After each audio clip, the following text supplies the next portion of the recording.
আমরা কালা কানুন, আমাদের উপরে যে কালা কানুন নিয়ে এসেছে গভর্নমেন্ট, এটা আমরা মানছি না, এটার বিরোধ করছি। আর আমাদের যে 29টা দাবি রাখা আছে গভর্নমেন্টের কাছে, ওই দাবির জন্য আমরা আজকে র্যালি বের করছি। তারা এসে আমাদের উপরে এটা করেছে, পুলিশ আমাদেরকে পারমিশন দিচ্ছে না। আজকে 1 সপ্তাহ ধরে পুলিশের পেছনে ঘুরছি, পারমিশন দিচ্ছে না, বলতে ভেজাল আছে। কিসের ভেজাল ভাই? আমরা তো ভারতীয় নাগরিক, আমাদেরকে কে রক্ষা করবে?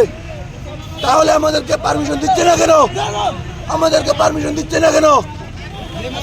মানে আপনাদের কোন সংগঠন থেকে আজকের এই আন্দোলন? World labour all pair association Bharat. আমাদের সংগঠন কোনো রাজনৈতিক দেখে না, আমরা শুধু ড্রাইভার সংগঠন, অরাজনৈতিক সংগঠন। আমাদের সংগঠন অরাজনৈতিক সংগঠন। কে হামলা কে করেছে আপনাদের? হামলা কে করেছে? এক কমান্ডো গাড়ি দিয়ে এসেছে, এক গাড়ি লোক এসে আমাদের উপরে এটা করে দিয়েছে। আমাদের জাতীয় ফ্ল্যাগ,